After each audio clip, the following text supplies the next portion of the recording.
This is a Nez Pearce historic site, right? Yes. Down there in the valley. There is where the village was. Over there was where the Nez Perce village was, and then the U.S. Army came in from this side, and they met in the middle for an epic battle.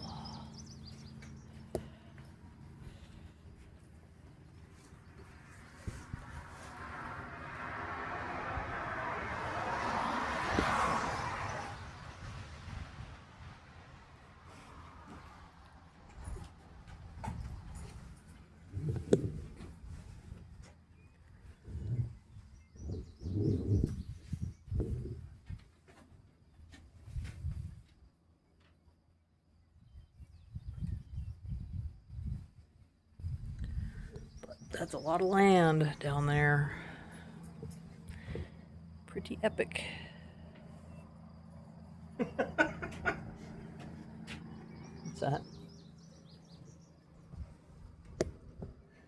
Okay, within 10 minutes, the cavalry and volunteers began retreating up these slopes, not orderly as they arrived, but running for their lives. 2 or 3 Nez Perce were wounded, but 34 soldiers were killed after this one-sided rout. War became inevitable. So this was the start point.